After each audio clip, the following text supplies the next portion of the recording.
Hi, episode 5. So apparently in the podcasting world, episode 5 is like your first milestone podcast/episode. So on that note, if you are listening to this and you decide that you love listening to this, it would mean a lot to me if you would go to iTunes and subscribe. And then after you subscribe, it would mean even more to me if you would share it with somebody that you love that you think might also enjoy listening to me bang on about tomatoes and dating and trail etiquette and things like my children and cheddar biscuit. So on that note, hi. I hope that you are having a good week or had a good week. The Yours and Butter podcast comes out every Monday, new episodes, and I also record on Monday.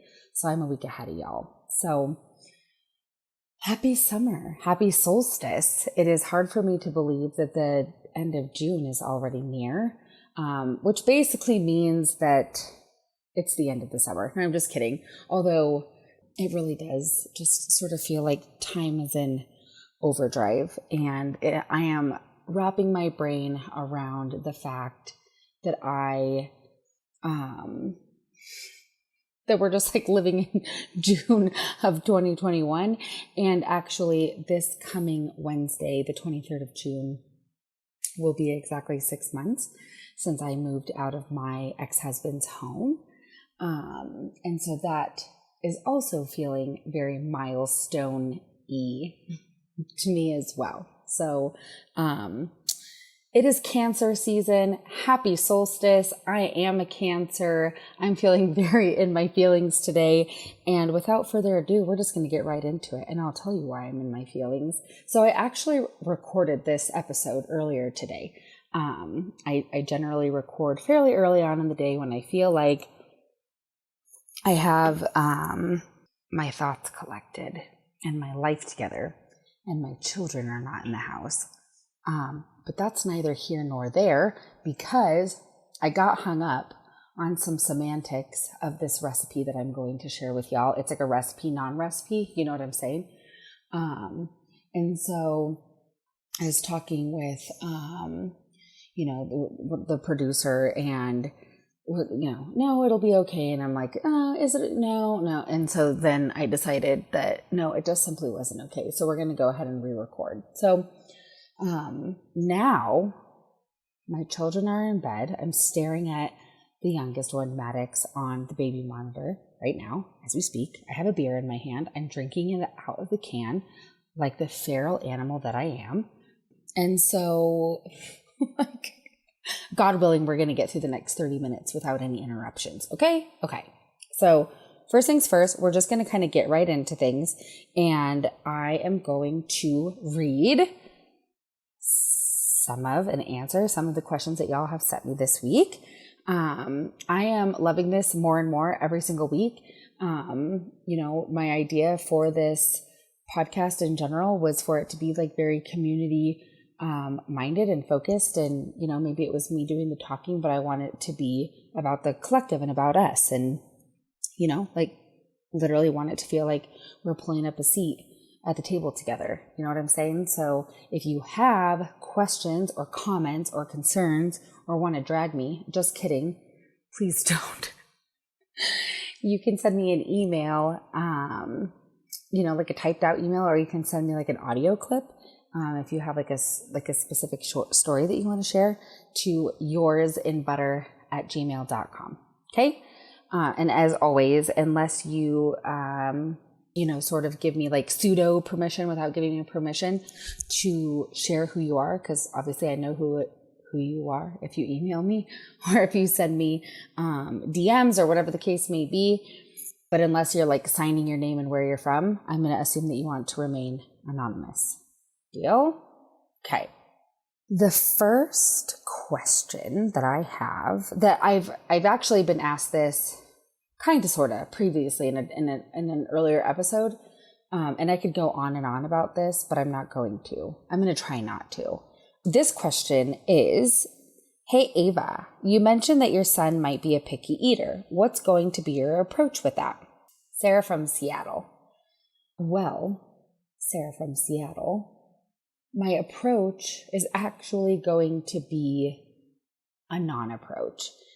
And what I mean by that is that I grew up very much enmeshed and exposed to and sort of surrounded by bizarre and like arbitrary food rules and like diet culture and dieting, and body dysmorphia and like fat shame. And I am rather careful about how I talk about food in my house, especially around my children, because I don't want that for my kids. And so you might be thinking to yourself, like, what the fuck does this have to do with like your picky eating son? And to be honest with you, you know, I'm like, your children, your house, your choice. But I really feel like parents are awful to themselves. And I can attest because I am a monster to myself, especially when it comes to parenting. And there are so many things that we sort of like kick the shit out of ourselves over, you know, but I feel like food, man, is like one of them. And a lot of us have like our own fucked up relationships with food. I know that I was one for a really long time, and only within like the last 3 years have I really like grown and outgrew like a lot of those ideals and sort of my own fucked up relationship with food. And I feel like one of the easiest ways that we can sort of like involuntarily fuck our kids up around food is by like sort of falling prey to this very colonized idea of food and food systems and what we eat and how we eat it and where, you know what I'm saying? And so if Maddox wants to like spit out the food that I make for him, and you know, like, so be it. You know what I'm saying? I have so much shit on my plate that I rarely do I feel like I am in my own brain enough to be like, nah, we're actually not going to fuck with that this week or at this moment in time. You know, I'm really good at trying to like do or fix all of the things right here and now, but that's just not one of them. And on this note, like, full disclaimer, I'm not a doctor. I am not your medical staff. I am not your medical team. I'm not your pediatrician. Y'all need to do what works for you. And what works for me is to continue to raise my kids in an anti-diet household. Which means that like I am also not going to like force feed Maddox. I'm also not gonna like do a bunch of like crazy town catering. You know what I'm saying? Like, I'm not out here making like whole ass separate meals. Maddox, so far, he's only 11 months, right? Like he'll be 12, he'll be a year old in just a couple of weeks. So the reality is like we also have a very long way to go. I mean, just because, you know, he's sort of like presenting like maybe he's not as jazzed about eating as Scarlett was at this age, who knows what's going to happen? I'm just not going to put that much weight into it right now. But just in general, just so we're all on the same page and you know what to expect from me in this space is, yeah, at the end of the day, I think that it's a slippery slope to get super hung up on like what our kids are eating and not eating. And at the end of the day, as long as, you know, Maddox is gaining weight as he should, I want him to like, yes, even at a year, feel like he kind of like owns and has like agency over like, you don't want rice, bud, because you don't like the texture of it in your mouth, then don't eat it. You know what I mean? So that is my approach. My approach is to essentially have a non-approach. And I hope that instead of being like, what the fuck, you will just maybe consider where I'm coming from a little bit, because that's where I'm coming from. My approach is not really an approach at all. And I will just, you know, sometimes feel a little bummed that he's not super pumped about eating, but like Maddox is his own human being, and that's that on that. Okay. Moving right along. What's your favorite thing about being at the farmer's market. The community aspect of the farmer's market is my most favorite thing about being at the farmer's market. And that sort of looks like, creating relationships with some of the other vendors and kind of getting to know them, and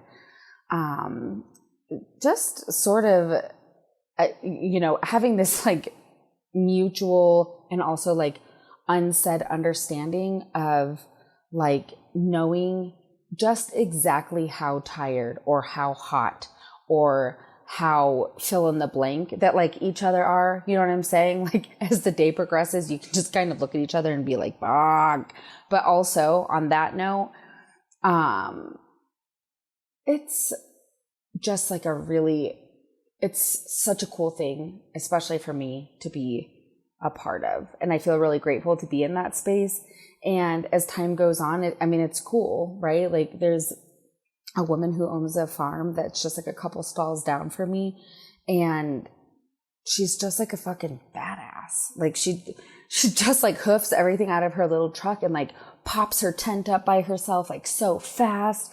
And I just like fangirl over her from afar, like watching her pull like produce out of her bins and like filling buckets of water, and her produce is just like stunning, right? I mean, it's like something out of a magazine. And I find myself, just kind of like looking around and like admiring other people that maybe aren't necessarily making biscuits, but like we're all kind of doing our craft and we're all kind of doing it together. Right. So there's like the community aspect of like kindred spirits and just like sort of knowing what each other are kind of going through. But then there's also just like the rest of the community and kind of coming together. And like we're going on, opening week was May 15th. I don't math. I make biscuits, whatever. All of you are like, you bake, you do math. And I'm like, I don't do math. I can barely tell my clients what their fucking change is. God bless calculators. Am I right? But so we're going on like what, six weeks or something like that. And like, I have regular customers. Like I have people that I see every single week, and knowing that I'm sort of like this, like natural part of their weekend, of their Saturday morning, is so fucking cool and like so touching. And it makes me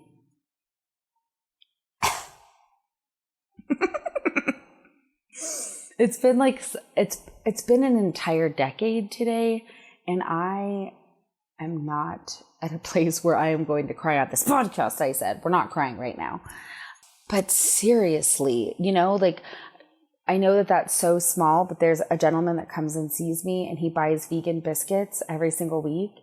And, we just like bullshit about his job. Shout out to you, gentleman that works at Tattered Cover across the street on Colfax. I love seeing you on Saturday mornings. Hi.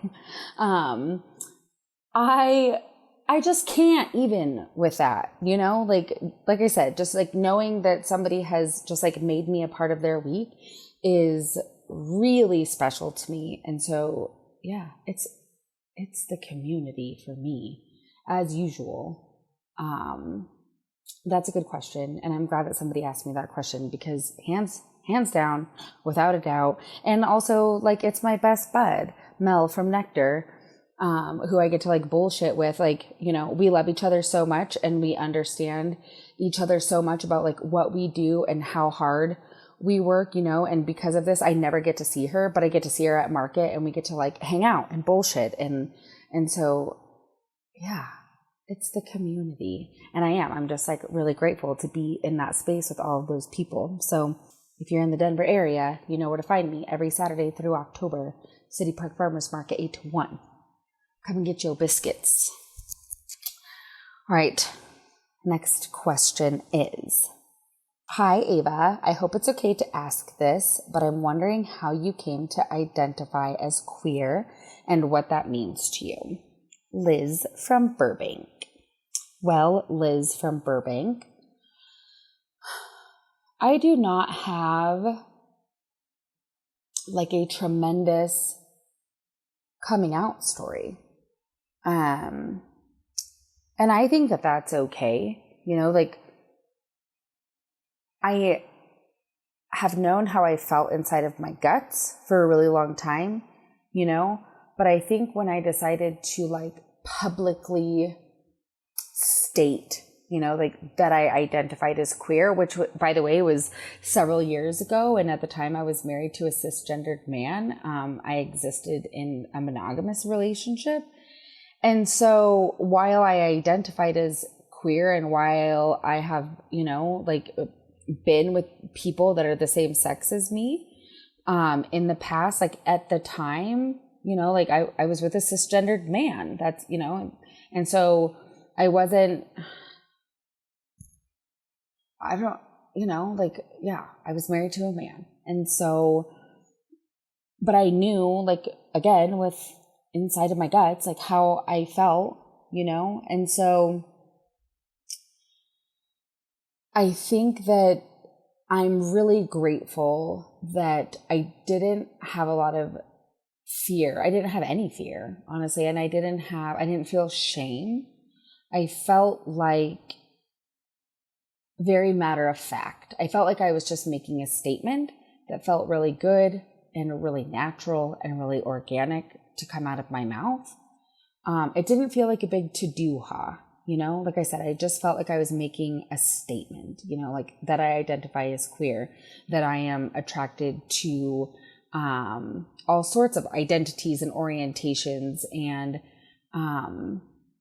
yeah, you know, and again, this is at the end of the day, like how I have felt for a really long time. But yeah, there's not a whole lot to share. I think, you know, the last piece about like what it means to be queer is, to me, I think it just means like living authentically to myself and feeling rather settled inside of like my skin and in my bones, which, you know, lately is rather comforting because I feel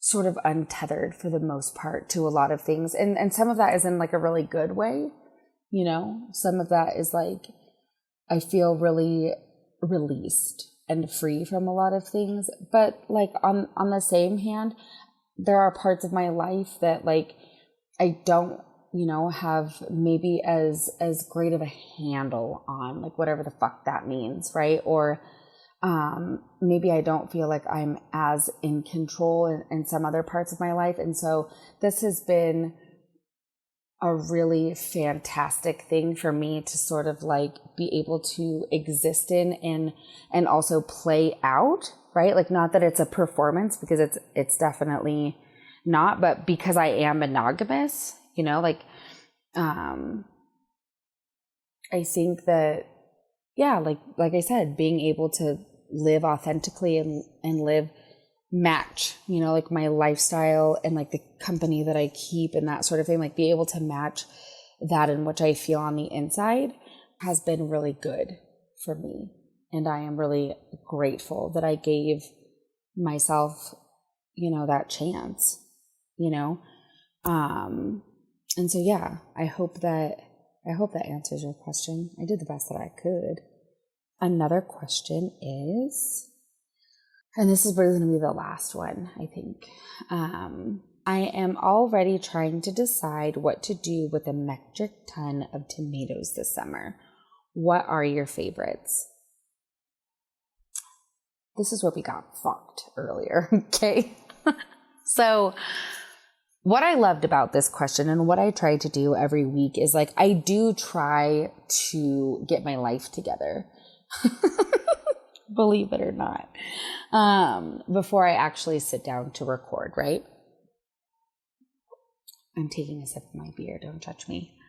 You know, like I read through the questions. I tried to have like some semblance of an answer that I'm going to have, so I'm not like stumbling and mumbling all over the place. But this question was super timely and appropriate And I actually was just reading it today, and I was like, this is so perfect, because I too have recently been thinking about tomatoes, and not necessarily in this way of like, oh my God, I'm going to have like such an abundance. I don't have a garden this year. I live in an apartment in the city. But tomatoes are my favorite. I love tomatoes. I feel like tomatoes are very like representative of summer as a whole, right? And so just the other day, I was talking to this woman that I'm seeing, and I was telling her how much I want to make like a tomato tart or a galette or whatever. And I've actually never done that before. And so if you bake at all, okay, let's start there. Let's start there. And this is actually going to kind of be like a lead in to kind of the rest of the episode. And I want to create like some conversation about this for the next recording. And the next episode is like, y'all are asking me what I'm doing with my tomatoes, and I also want to know what y'all are doing with yours, okay?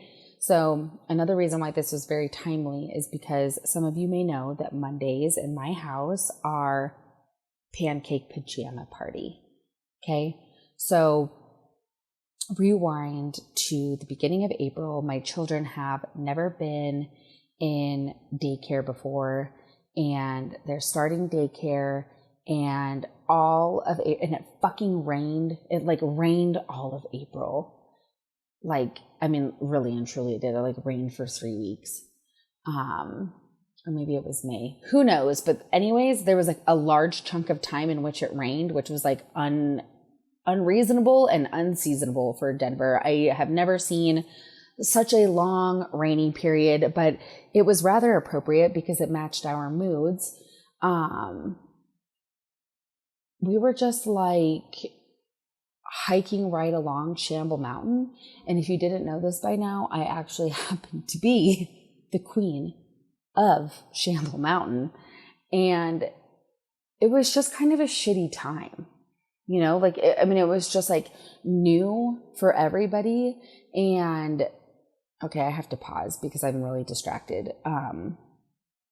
Cheddar Biscuit, who is my 9-pound white chihuahua that I never wanted, but that I now own because I found him roaming around in my apartment building, has wedged himself in between my back and the couch. And like every time that I move even the slightest bit, he is like moaning and groaning as if I am like really disturbing him. I wish that you guys could like see this picture of what I am dealing with right now. I'm actually going to see if I can take a picture of it and like post. Oh, he's coming out. Anyways, I did. I took a picture and I'm going to include it in the show or in the show notes. But anyways, back to April. Everything just kind of sucked. Okay. Like everything was just kind of like overwhelming, and everybody was like super emotional. And so one day I was just kind of like, you know what? We need like some levity in this bitch. Like we need like some smiles. And so pancake pajama party on Monday, evenings was born. And ever since, that's just kind of what we've done. And it's just been like something to look forward to, something really nice to kick off the week. And, up until actually last week was the first week. There I was just at my post at the very tip top of Shamble Mountain. Like it was just a crazy beginning of the week. And we ended up having like frozen waffle pajama party, and Scarlett was actually like, oh my God, Mom, like this is so cool. Can we do this instead of pancakes? And of course I'm like deep in my feels and like rolling my eyes simultaneously, because like I make these children homemade pancakes, you know, like sometimes with my sourdough starter or like whatever, right? But I mean, I'm not using like Bisquick. I mean, I'm like making them pancakes. Maddox like doesn't give a shit because he generally speaking does not really like bread type things. And of course, Scarlett's always like, she's such a fantastic kid. I mean, she loves them, but let me tell you, you serve your kids like frozen waffles and suddenly it's like a game changer and you're just like, why do I do this to myself? So yesterday we were, her and I were talking and she was like, Mom, like we haven't really had artichokes in a while, and her and I love artichoke. And what I love about her love of artichokes is that it very much reminds me of my own childhood, and specifically like time spent and like memories that I have, like really vivid food memories that I have of my mother, of her and I just like sitting together and like peeling the leaves off of an artichoke and like sharing it and like sort of giving each other a hard time over who's gonna eat the heart. And it was always the same, right? It was just like lemon butter with my mother used jarred garlic, God bless her. Oh my God, y'all are not gonna drag me for jarred garlic. I do not care what y'all do. Y'all want to use jarred garlic, do whatever you want to. I don't care. My mother used it. I don't use it. I don't like it, but it is what it is. And like to this day, I can just like, I can just like smell it. Like I remember like the pop of that fucking jar and exactly what it smells like. And I don't hate it. It makes me think of my mom. So do whatever you want to do. That's not what I'm doing now, but I do like, it feels very full circle to me knowing that that's like something that I get to share with Scarlett and that she like loves it so much. You know what I mean? It's like such a small thing. So anyways, so here we are. It's Monday. I remembered her mentioning that. I had actually already gone to the grocery store, but I wanted to surprise her today and get her an artichoke. And so now at this point, you may be like, what the fuck does this have to do with tomatoes and like what we're making with tomatoes this summer? I promise. Just like continue to bear with me. So here we are. I want to do something nice for them. Maddox is not going to eat a fucking artichoke, right? I mean, actually, I should take that back because he probably would have surprised us all. And that would have been like the one thing that he fell in love with. Spoiler alert, I did give him some. And for obvious reasons, besides the fact that he only has like 2 budding itty bitty tiny teeth, he wasn't eating the artichoke. Okay. I know we're all shocked and appalled. But the other thing that I made to accompany the artichoke is this like orzo salad that is like just one of my all-time favorites, that is actually an adaptation of a recipe that I found years ago in the New York Times that actually used like couscous, and it was like all baked together, right? And I remember the first time that I made it, it was good, but I was like, I just wanted the tomatoes to be jammier. You know what I mean? Like I really wanted them to be like really concentrated and like sticky and jammy. Okay. Do y'all know what I'm talking about? Like we love jammy eggs. We also love jammy tomatoes. I like big, rich, like concentrated flavors, right? Like it's one of the things that I love about roasting my fruit, for my fillings and stuff for my bakery, Buttermoon. Same rules apply. I love a jammy tomato moment. And so the first time that I made this recipe, I continued baking the tomatoes until they got that consistency. And I was like, fuck yes, this is what I'm looking for. And so one of my favorite things to do, again, with tomatoes in general, is to basically use it as a vehicle and a base to make like a sauce, and like the reality is I mean, I've done this with orzo. I've also done sort of like a Mexican version with like cumin and chili, like chili pepper and like sometimes like a little bit of adobo. And basically what I do is I take an 8x8 pan and I put about 4, like a good amount of olive oil, like 4 tablespoons, enough to like coat the bottom of the pan nicely. And it kind of depends on what I'm doing, but like at least a pint of tomatoes, and I don't even cut them. I mean, I just like whack them in there. And again, like use this as a base. Sometimes I go like really Mediterranean with it, with like fresh oregano and dill. I've done some stuff that's like more Italian with like a bunch of basil and a ton of garlic. The reality is that I use a ton of garlic anyways, because that's just who I am inside of my bones. But anyways, so what I do is, again, I just take like an 8x8, put like a solid amount of olive oil on the bottom, like a pint and a half, 2 pints of tomatoes, salt, pepper, and then usually like some kind of allium. So like today I had like a handful of like scallions that were getting like a little fucking creepy. You know what I'm saying? Like when the green bits start to get like a little bit wilted. So I did like a rough chop on those and whacked them in there.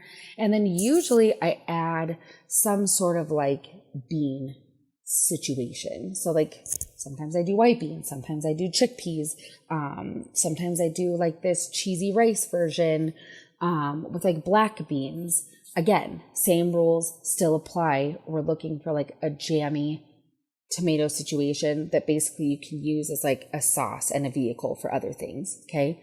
So you have your tomatoes in this pan with your olive oil. I also usually smash like a handful of garlic. I don't know, like 4 to 6 cloves. Smash a couple of those, peel them, whack those in there. And then again, so like an allium. So today it was like green onion. Sometimes I do like a rough chop of like,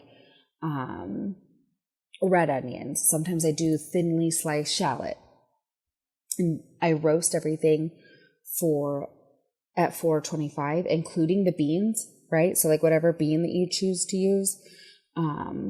I roast it at like 425 for about 45 minutes, and I stir it every 10 minutes just to kind of keep an eye on everything.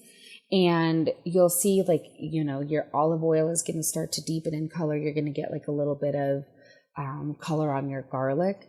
And then your tomatoes are going to get jammy, and everything is going to kind of break down. And this is the reason why you want to use like a good amount of quality olive oil, is because everything is going to kind of break down. And now you have like a sauce, you know? So basically what I do is I pull this out after about 45 minutes. You know, the tomatoes have like now basically broken all the way down. We're jammy. And I'll take like a handful of fresh herbs. I don't typically bake them with everything. I don't want them to get like scorched or whatever, but what I do want is to do like a rough chop of everything, and I whack it in there after it's been pulled out of the oven for about 5 minutes, just to kind of let some of that olive oil like soak it all up and soak it all in. You know what I'm saying? And I usually save like another handful for like garnish or to mix in with everything afterwards. So today I made a box of Orzo. I did 2 pints of tomatoes. I did about 4 tablespoons of olive oil, 6 cloves of garlic that I smashed, peeled and smashed and whacked in there, like a generous amount of salt and pepper. We always salt our pasta water because we're not animals, okay?